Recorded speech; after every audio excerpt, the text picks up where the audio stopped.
Все заметные события дня в программе «Новости» на канале «Грозный». В студии Зураб Центроил. Здравствуйте.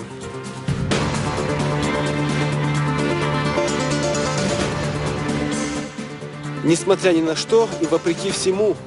Часы на 40-этажном здании Грозный-Сити отсчитывают новую жизнь. Времени, как и ход работ, не прекращаются ни на минуту. Часы на Олимпе не останавливаются, как и работы по ликвидации последствий пожара. Сбор взрывоопасного урожая.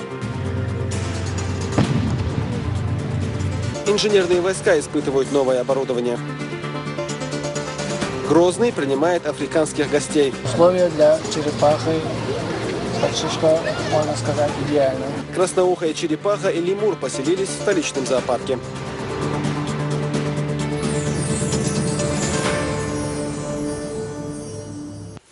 Всю прошедшую ночь пожарные продолжали борьбу с огнем в одном из зданий высотного комплекса Грозный-Сити. 40-этажный Олимп горел около 7 часов. Сейчас выясняются причины пожара. С первых минут возгорания на месте работали наши съемочные группы. Полная картина происшествия в репортаже Алевтины Банадековой.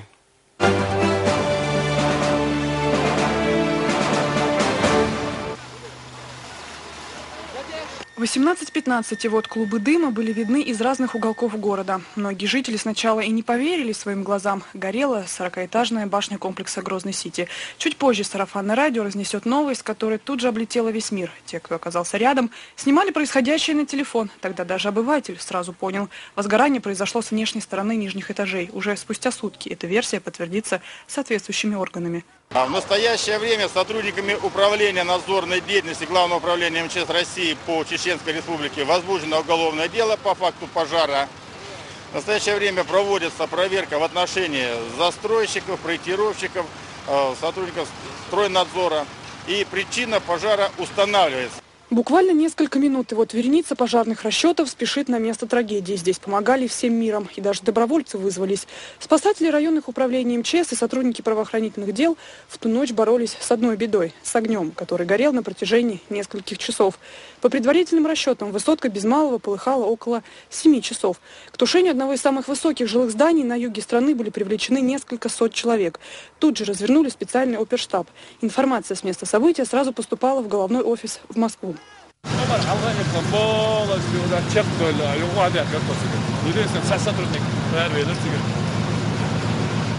Более 200 пожарных и 30 единиц спецтехники боролись за жизнь не только самой башни, но и соседних высоток. Риск того, что огонь может перекинуться на соседние здания, сохранялся до последних минут. Здесь покой и безопасность пожарных охраняли сотни полицейских. Пламя, возникшее на одном из нижних уровней, быстро распространилось по обшивке. Вскоре охватило все строение. Работу спасателя осложнял едкий дым. Его выделял горящий утеплитель. 3 апреля, 10 минут, 7 мы как раз собирались расходиться по домам. В окно случайно заметили слабый такой дым, решили посмотреть, что происходит. Подойдя к окну, заметили маленький такой огонь, разгорающийся на 3-м этаже, на выступающей части этого здания. Я увидел, как двое парней пытались потушить огонь с 2 огнетушителями, но, к сожалению, у них ничего не вышло. И в этот момент кто-то снимает, кто-то глаза закрыл. А в это время сама высотка жила своей жизнью. Отмеренные ею часы остановились на отметке 20:30. Самые большие в мире, они продолжали свой ход, как будто и не соглашаясь со всем происходящим. Специальный вертолет Ми-8 прилетел из Минеральных вод к 21:00. Но использовать его из-за темноты плотной застройки оказалось невозможным. Да и высотки, поскольку она еще не была достроена, система автоматического пожаротушения не работала. В центре города в ту ночь собрались и представители исполнительной власти республики. Они лично следили за тем, как осуществляется тушение открывшегося 1,5 года назад комплекса Грозный-Сити. Экстренные совещания проходили регулярно, то в гостиничном комплексе, то в правительстве. Минздрав также дежурит на месте до конца тушения пожара, и кареты скорой помощи до утра пусть находятся там. Что касается Министерства строительства, после тушения пожара сразу же приступите к производству дефектных актов, выводите сумму ущерба и с утра сразу на восстановление. Подключайте все строительные организации, которые необходимы вам, и начинайте сразу работать. МЖКХ сегодня же ночью совместно с мэрией, как будет произведено тушение, сразу начинайте чистку территории. Силы и средства, я думаю, у всех есть. Если будет нехватка в людях, обращайтесь, мы будем, в принципе, есть большое количество волонтеров, которые изъявили желание помогать, чистить, убирать. Вот, что касается вот самых первых поручений. Рамзан Кадыров, находясь с рабочим визитом в Арабских Эмиратах, контролировал весь ход работ. О том, что происходило на месте событий, его оповещали каждые несколько минут. В своем интервью чуть позже он отметит работу всех служб и заверит, он не останется в стороне от произошедшего, как и весь народ.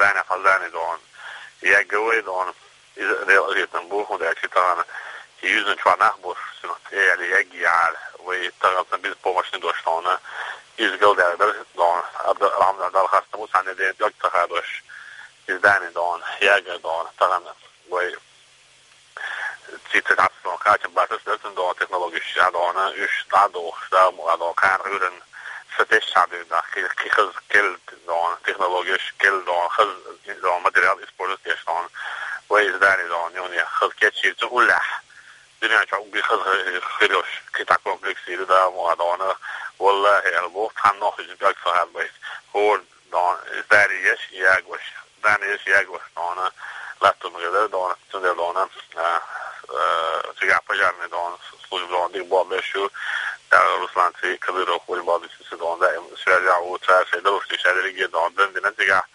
اختارن دون خلق دون مثل حالدو ده مونا دون هيتعس دون أميرات شو جدو دون دنيا شو غادي على الريال جروب كامبين قوش كده خلاص دون دوش عش هنتو يسول دانيش سيال دون يالشي شاش معايو دوش وقت تكنولوجيش وإسبورتيش دون إشتغل مسكت دون اختار ستويك فيولوري نوشي جدا مونا دون ده قوة هوكا نو أميرات كا بين بوه بوخات خيك هذا ناس نوش تكليك تشتغل وين يوشي دون investitie do jut echt dan investitie dan daar moet ik wel maken dan moest investigation dan bijvoorbeeld dan haal dik doortje eten wordt nagaan we haal dan na door jut zo door wat dan krijg je dat je acht dan soms aan het dan het dan in dat is nu huis we nog op een boom best goed daar moet dan willen dat is gaat er is hoe het die speciaal die sport aan gaat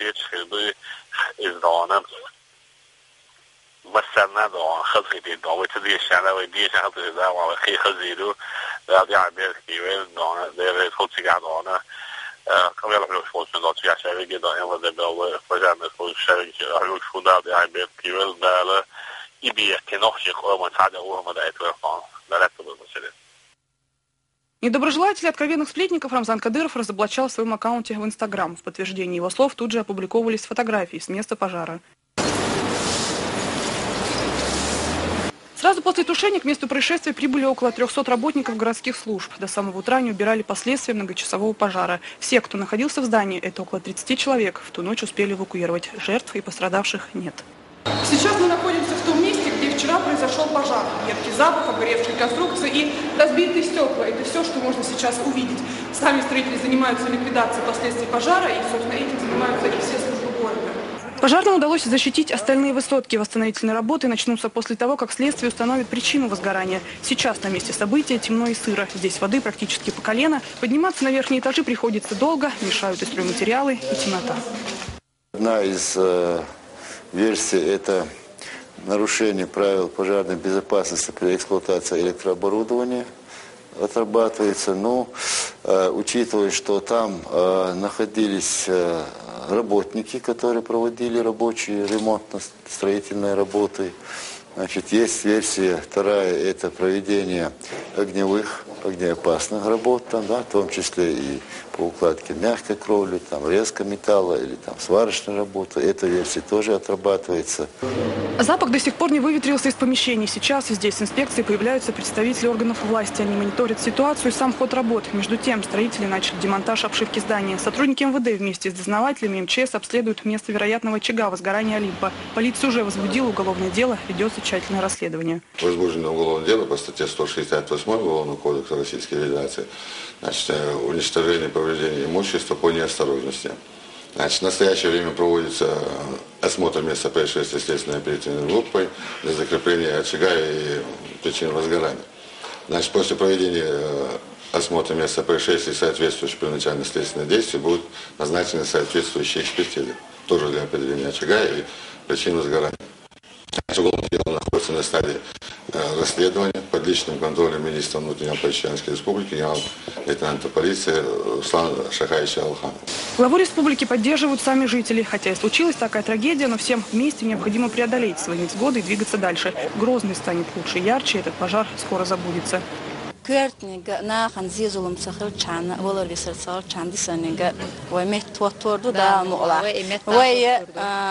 Президент имеет сотож, и вот сега война, что имеет того, то да, войн делу дого, войн дирдук, войн делу что агордаг. Да, войн и команд и дал саэль, но мы думаю, все поддержат нашего главу, потому что он делает невозможное возможным, и мы выйдем на субботники, я не знаю, как это глава решит, мы поддержим своего главу. Да, док малезер, халамахитер, бадегнисиес. نسون قطر خاص خياتك ودر أرشل نختل أزبردوي إج ناخن زيت على ظلم سوا يدقم دو أدمي تعهم أدمي قوتش ده مداتيت وين كرتنش أدمش مدات أدمي دي عليش موت وين بتشا دقس عشان بتشا خسبق مسوق أدم مسوق عم توليل ورثة ريزة بو خزاخي. Мы все время поддерживаем руководство. Хуя горго и шахтов меткичаду. Хидох зум мадат. Почему? Потому что ца согласился вина с гурдох этим был. Я думаю, что мы можем помочь реконструкцию и почан годаш. Глава республики не оставляет своих соотечественников один на один с собственными мыслями. Гордость народа Олимп может больше не вернуться, пишут некоторые в соцсетях. Но это не так, заявляет Кадыров. Все будет еще лучше. Глава республики вводит в курс дела своих подписчиков, а их более 100 тысяч. Сообщает о планах будущих проектов. Например, цветовая гамма проекта останется без изменений, благодаря чему не будет нарушена задумка архитектурного ансамбля. Все остальные здания работают в обычном режиме. Это касается и отелей, и жилого комплекса. Поддерживают главу не только жители Чечни, но и представители различных органов власти. В парламенте региона прошло экстренное заседание. Собравшиеся выразили свою сплоченность и единство. В связи с чрезвычайным пришествием депутаты парламента направили Рамзану Кадырову телеграмму, в которой выразили свою всестороннюю поддержку. Находясь в Эмиратах с рабочим визитом, Рамзан Кадыров провел встречу с генеральным директором Royal Group Хамад Аль-Амейром. По его словам, на территории Ахмат-Арена начнется строительство большого гостиничного комплекса. А через 2 недели по указанию наследного принца Абу-Даби, президента инвестиционного фонда, приедет группа инвесторов для реализации проектов, которые выберут сами жители. Последнее слово за ними, и они уже сделали свой выбор. Из 1000 проголосовавших больше половины выбрали один из вариантов, предложенных Рамзаном Кадыровым. Глава региона выразил уверенность, что он удачно впишется в архитектурный ансамбль прекрасного Грозного. И даже в этом вопросе стало ясно, что руководство и народ Чеченской Республики являются олицетворением единства и сплоченности. Алевтина Банадыкова, Мурат Шахидов, Стаймир Хаджиев, Ильяс Якубов, Ибрагим Парулидзе и Вах Кантаев. Новости.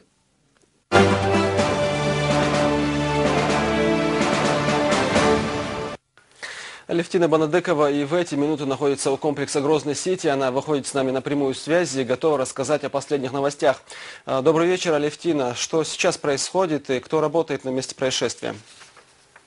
Добрый вечер, Зураб, и добрый вечер всем тем, кто сегодня смотрит новости. Стоит отметить, что сотрудникам соответствующих органов, которые боролись с огнем, помогали простые жители, добровольцы. Именно они до сегодняшнего дня также работают около высотного здания. И приятная новость для всех наших телезрителей. Часы на башне восстановили свой ход. И уже в скором времени сами жители и все грозницы смогут сравнивать и сверять свои часы по этой башне. Спасибо, Алевтина. Я напомню, на прямой связи со студией была наш корреспондент Алевтина Банадыкова. Она рассказала, что часы на Олимпе, как символ жизни, несмотря ни на что, продолжают бег.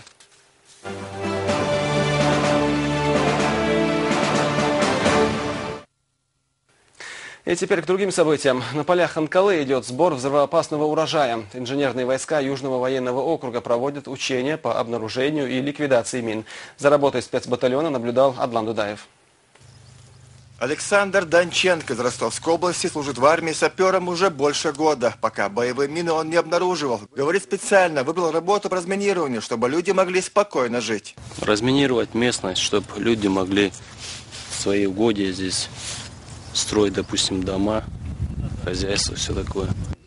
Активное обезвреживание территории республики от взрывных устройств идет с весны 2012 года, когда был создан отдельный батальон по разминированию. В его составе свыше 400 человек. Он станет хорошей подмогой инженерным войскам, дислоцированным в каждом районе региона. В прошлом году выполнено более 1000 гектар, обнаружено более 3000 взрывоопасных предметов. Разминирование – целая наука. Первая на проверку поля идет БМР-2 с тяжелыми катками из титанового сплава. Сейчас отрабатывается имитация боевых условий. Идет учебная проверка грунта. В момент продавливания земли колейной секции машины детонирует взрывное устройство.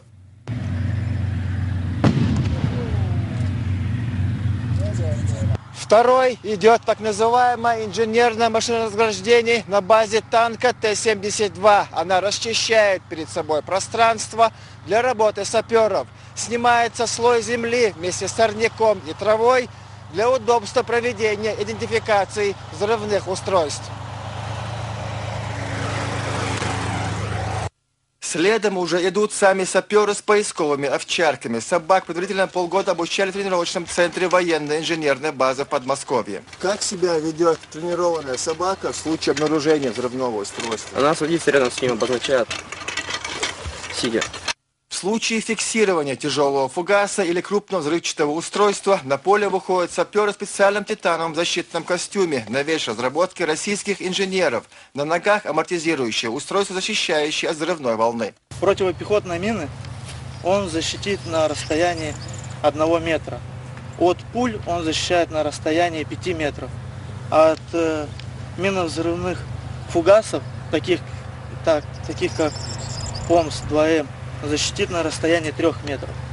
Работа саперного батальона ведется в тесном контакте с правительством республики. Чеченская сторона обеспечивает пожарными расчетами и бригадами скорой помощи. Местные власти подают заявки для проверки своих земель на наличие мин.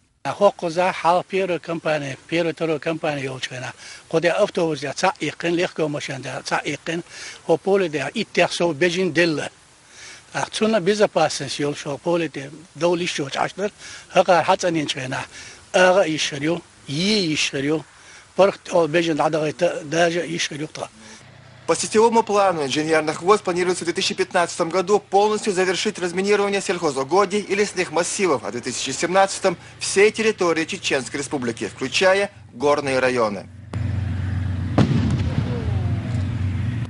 Адлан Дудаев, Тамир Хаджиев. Новости.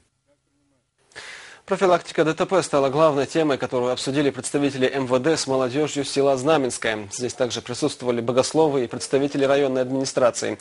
Молодым людям разъяснили, что пренебрежение правилами дорожного движения влекут за собой тяжкие последствия. По словам заместителя министра внутренних дел Романа Идилова, с момента назначения его руководителем оперативного штаба по обеспечению безопасности на дорогах, то есть за последние 18 дней в регионе зарегистрировано 9 ДТП, в которых погибли 2 человека.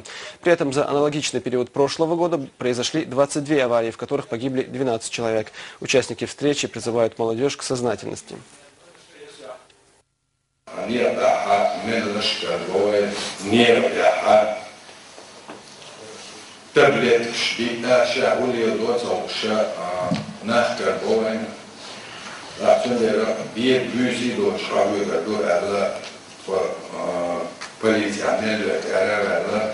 دعنا خلال تعبوش ولا شو عفيش حق نية حق نسلو مداري شو بقول يشنو شو يشوي ويا حرقين ولنا بوا بس هو تصير أشياء شو تحلل سا ميرزو بليتين ونرجع لا أتوا خابينا راح نقطع وقت.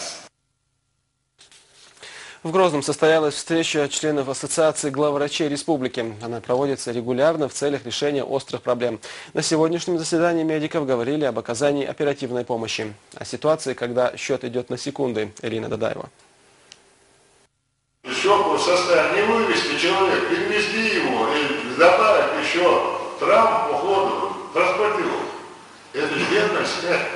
Пострадавшие в результате ДТП или тяжело больные пациенты зачастую бывают нетранспортабельны, однако родственники, минуя районные медицинские учреждения, спешат доставить больного в столицу республики самостоятельно, либо на карете скорой помощи. Порой именно эти потерянные секунды становятся причиной летального исхода.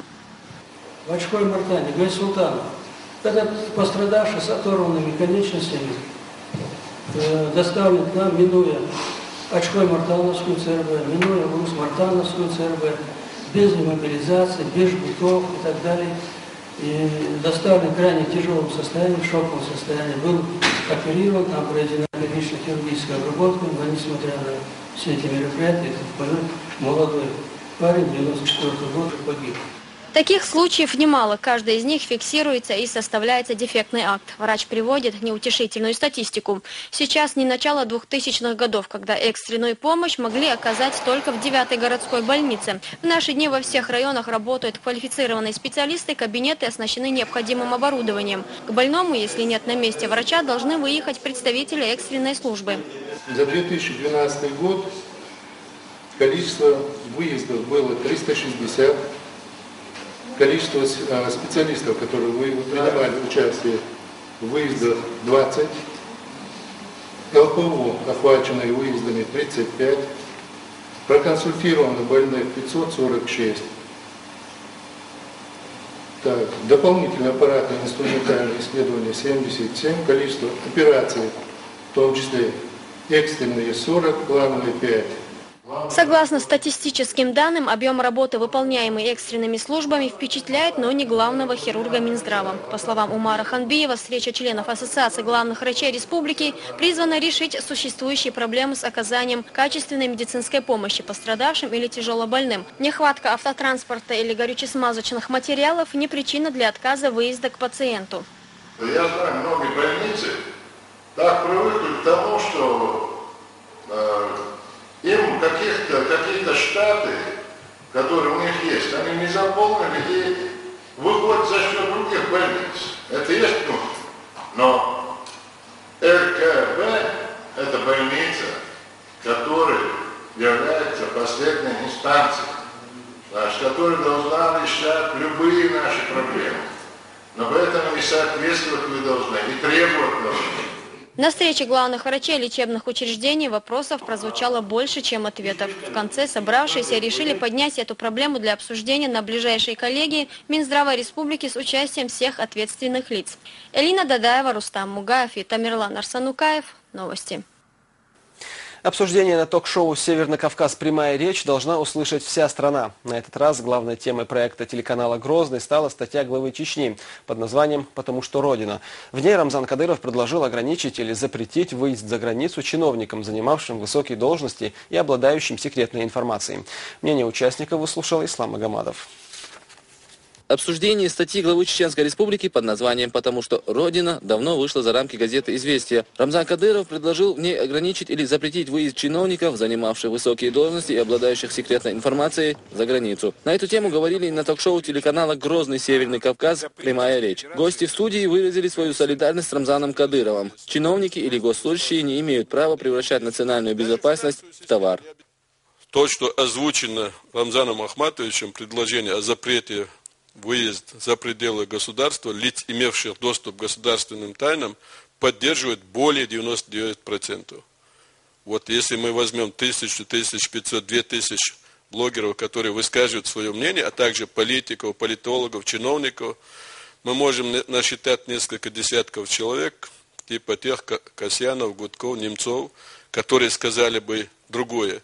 Даже Навальный, пусть оговорка, меня не выпускает все равно, но говорит, что он поддерживает Кадырова.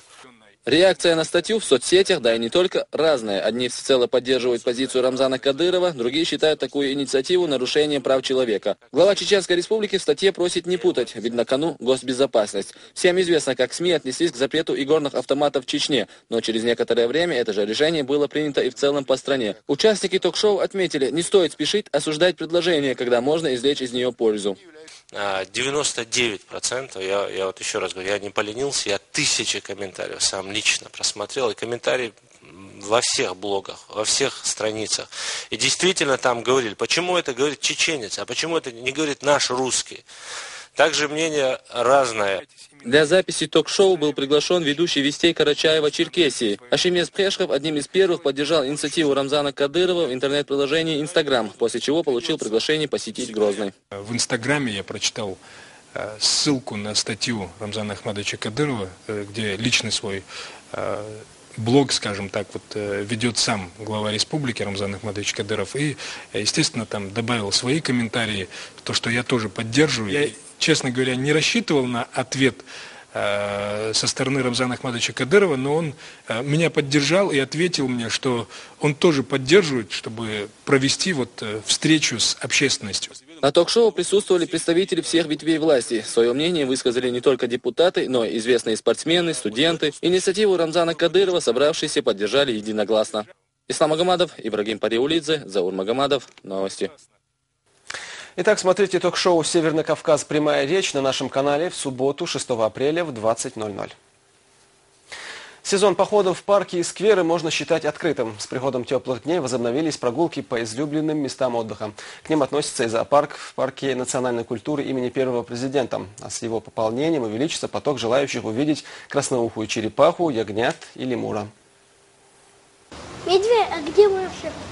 У 6-летнего Ибрагима все животные ассоциируются с героями анимации. Маша и медведь, ледниковый период, а лемур из мультфильма «Мадагаскар». О нем мальчик знает все. А почему тебе ленивец понравился? Потому что он красивый. У него 3 пальца.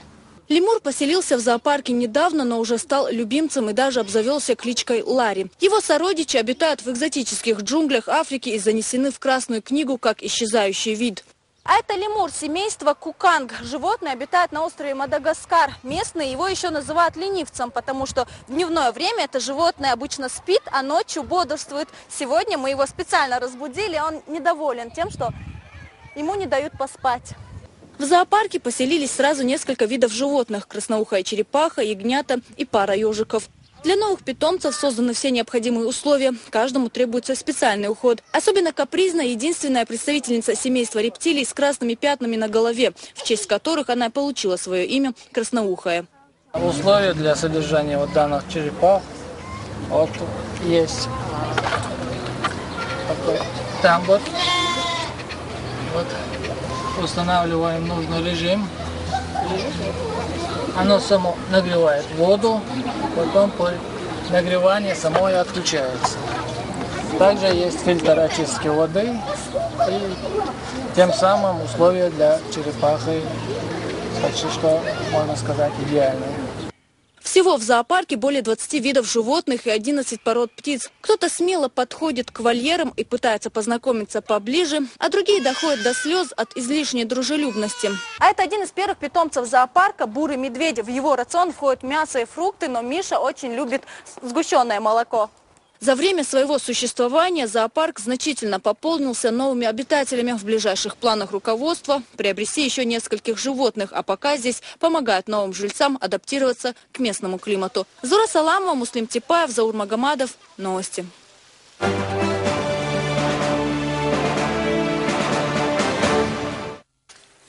По поручению Рамзана Кадырова во всех районах Чечни сотрудники пенсионного фонда навестили ветеранов и инвалидов Великой Отечественной войны, принесли им продукты питания и букеты цветов. Они давно стали желанными гостями в домах защитников Отечества, которых помнят и чтут их героические подвиги, и не только в знаменательные даты. В ходе визита сотрудники пенсионного фонда интересуются состоянием здоровья ветеранов, их насущными проблемами, предлагают свои консультационные услуги по вопросам пенсионных и социальных выплат. Также они рассказывают ветеранам о нововведениях в законодательстве. Такие акции будут проходить регулярно, отмечают организаторы. Вы меня не забывайте. Спасибо вам большое, спасибо. В республике продолжается автопробег ко Дню Победы. С участниками акции сегодня в мемориальном комплексе славы имени Ахмада Хаджи Кадырова встретились руководители республиканских министерств и ведомств. О темах беседы в репортаже Элины Халидовой. Эстафета памяти – одно из тех немногих мероприятий, которое привлекает к себе пристальное внимание средств массовой информации и общественности. Открывая торжественную встречу, председатель парламента республики Дуквах Абдурахманов поздравил гостей и участников автопробега с наступающим празднованием – 68-й годовщиной со Дня Победы в Великой Отечественной войне. Как отметил спикер законодательного собрания, эта дата объединяет все народы бывшего Союза. Молодежь должна оценить то, что завоевано нашими славными ветеранами.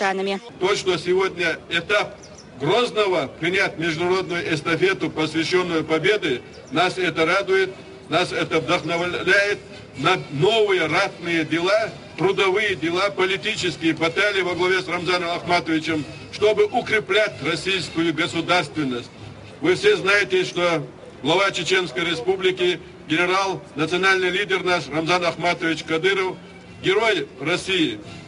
Он уже в этом веке в борьбе с новыми фашистами, с международными террористами, возглавивший борьбу против них, получил это звание. Вот преемственность поколений солдат того периода, той войны, преемственность поколений сегодняшняя, преемственность в наши дни вот этой молодежи, которые стоят в политических организациях, молодежных организациях, общественных организациях, это должно быть правильно воспринято. Здесь же участники встречи отмечают, именно благодаря ветеранам сегодня страна может жить в мире и спокойствии. Нынешние и будущие поколения обязаны сохранить национальное единство, целостность государства и уважение к ветеранам. После официальной части на Аллее Славы развернули копию Знамени Победы.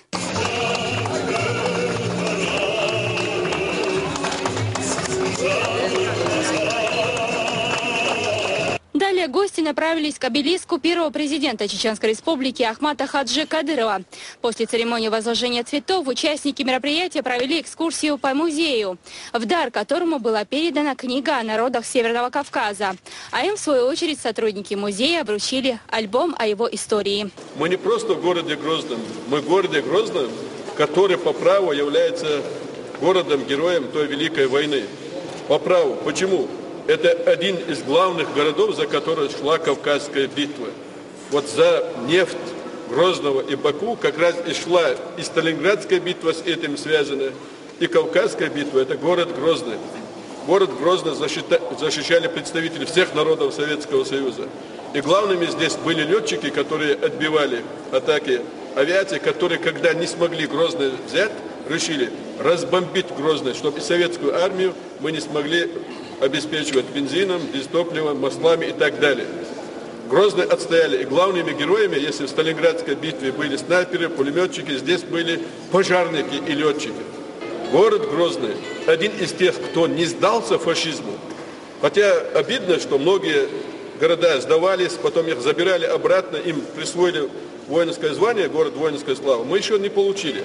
Хотя это город, который из-за гражданской войны, вторым после Петербурга, получил орден боевого Красного Знамени, имеет 5-6 орденов в советский период, но все наши последующие связались вот этой борьбой с международным терроризмом. Участники автопробега, посвященного 68-й годовщине со Дня Победы, стартовал в Севастополе. Они уже успели посетить 95 городов России, переколесить 25 тысяч километров. Акция проходит в рамках международного проекта «Наша Великая Победа». Свою главную цель участники видят в том, чтобы напомнить всем о героизме наших ветеранов, благодаря которым мир освободился от фашизма. Проект «Наша Великая Победа», он задумывался изначально как проект, который сплачивает народы, возвращая их к великому прошлому совместному, сплачивает в современности. Мы считаем, что трагические события, конечно, Великой Отечественной войны, драматические события, многомиллионные жертвы, но в то же время Великая Отечественная война подарила нам незабываемое чувство вот, знаете, межнационального единства.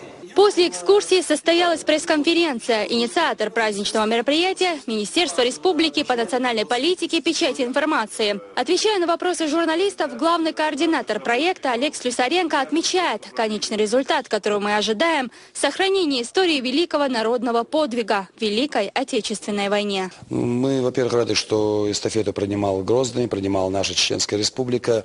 Эстафету этого проекта «Наша Великая Победа». Потому что мы к этой победе имеем непосредственное отношение. 40 тысяч наших сынов и дочерей сражались против немецко-фашистских захватчиков в годы Великой Отечественной войны.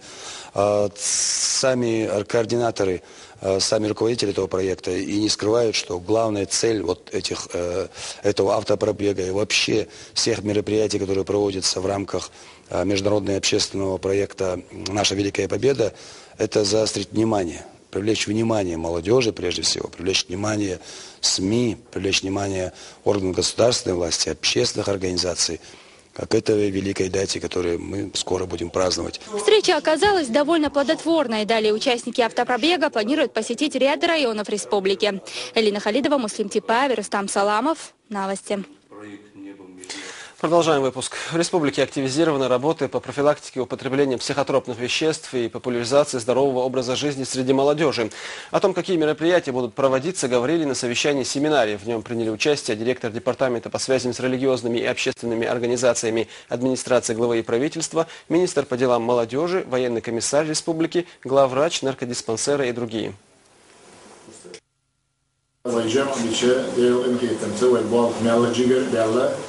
Jigar bağları sonuna beş balığına tuna kuluş oldu rezultatı ve statistiki analizi çe ve tut ahbab biçim yalla tendensi o şey ne koy ve etavun hara wali khilat tashi koyucu ne bildiğini şey yok.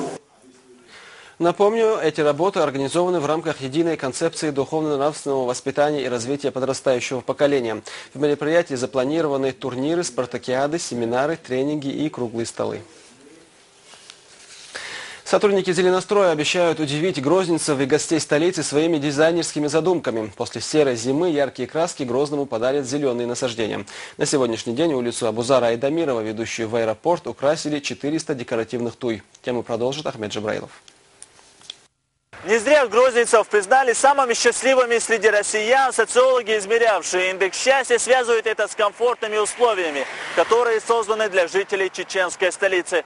Помимо личных доходов и доступа к различным услугам, речь идет и о благоустройстве города. Теперь гостей, направляющихся в центр города со стороны аэропорта, будет сопровождать 400 декоративных туй. Дерево идеально подходит для благоустройства городов.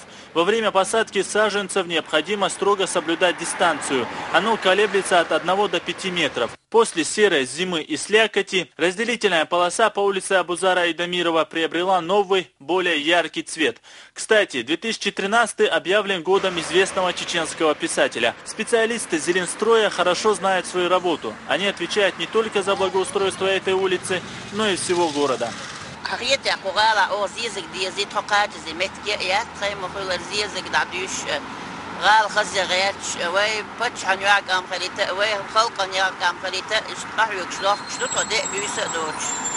Всего здесь трудится около 100 рабочих. Как только корни саженцев окажутся в земле, предстоит заняться цветами. Сотрудники «Зеленстроя» обещают удивить грозненцев и гостей города.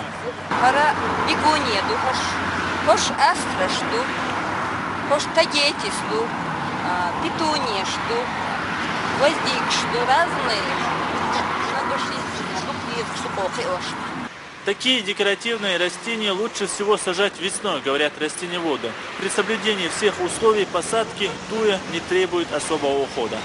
Всего различают 5 видов туи: западная, корейская, японская, китайская, в нашем случае складчатая. Все виды вечно зеленые, цвет дерева меняется в зависимости от температуры. Совсем скоро такие же саженцы появятся и в других районах Грозного.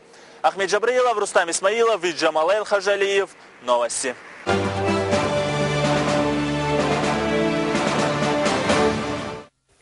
Новости спорта. Копилка спортсменов бойцовского клуба «Быстрый» пополнилась новыми медалями. В чемпионате Северного Кавказа по боям в версии ММА, который проходил в Кисловодске, ребята взяли золото. С таким достижением их поздравил и наш корреспондент. История бойцовского клуба по смешанным единоборствам «Быстрый» хоть и короткая, но уже имеет свои славные достижения. Высшие награды в этих стенах появляются нередко. Вот и сегодня на стенде новые медали.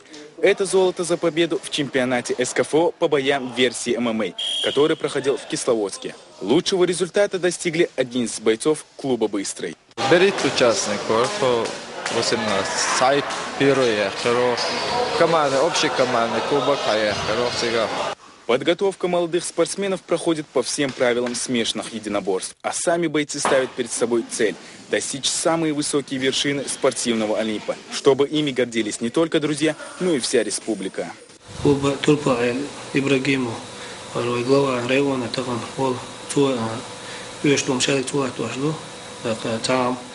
он вешал соревнования, проблем халясла, вешал инвентарь, спортзал, школе, тайух даже, тайух муж шайк даст, но кто бежит команды его что-то, так يلو سرماش كستان تعمل بيت طلتيت بيش زال شو خلش عن لتش خلش على دقم دو راح تخلش عم بيلبليوش مش على بيك ليتيت سيرين تريس خلش عم بوش إمال الوضع شو تمام.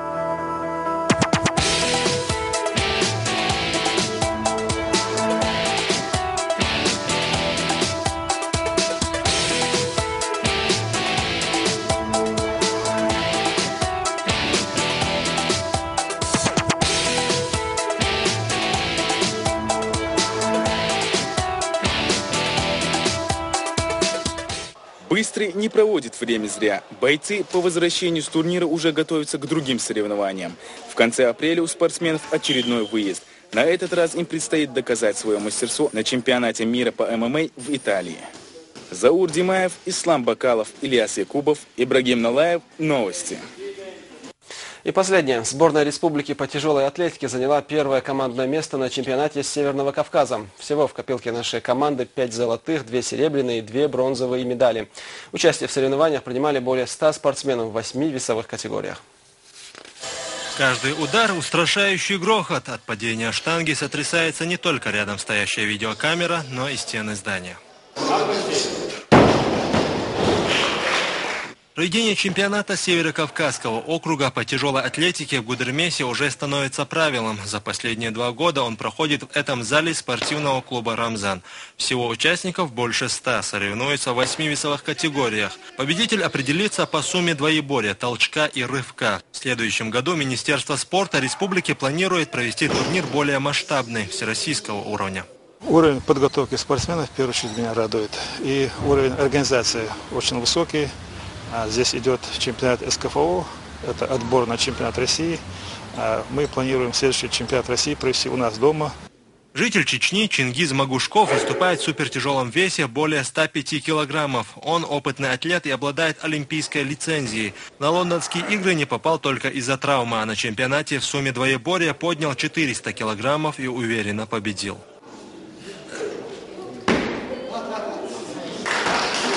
Очень хорошие провели. В прошлом году тоже такие же провели СКФО. Это очень большой престиж, это очень большой стимул, это очень большой, знаете, прорыв для молодежи, для нас. Как-никак здесь много молодежи увидели. И то, что они хоть заинтересовались этим спортом, это же большое, знаете, желание им поднимется. Уверенно победили еще 4 наших спортсменов. 2 стали серебряными призерами в копилке чеченской сборной и 2 бронзовые медали. Федерация, сложив все эти награды, посчитала чемпионат достаточно успешным. Чемпионат состоялся очень с хорошими показателями. Если сравнить результаты чемпионата в России и в других федеральных округах, которые проходят сейчас, наш Северокавказский округ, скажем, по выполнению, скажем, впервые норматив мастеров 5 человек выполнило с разных регионов. Результаты, которые показали наши спортсмены, достойны уважения на чемпионатах России. Я думаю, что команда наша будет выглядеть на предстоящем чемпионате России очень неплохо. Еще до подсчета медалей стало ясно, Чечня займет первое командное место, а значит, от Северного Кавказа на предстоящем чемпионате России больше всего будет именно местных спортсменов. Отбором к нему и являлись прошедшие соревнования. Магомед Изидов, Тамерлан Арсанукаев. Новости. У меня на этом все. Спасибо, что были с нами. Адакелшу.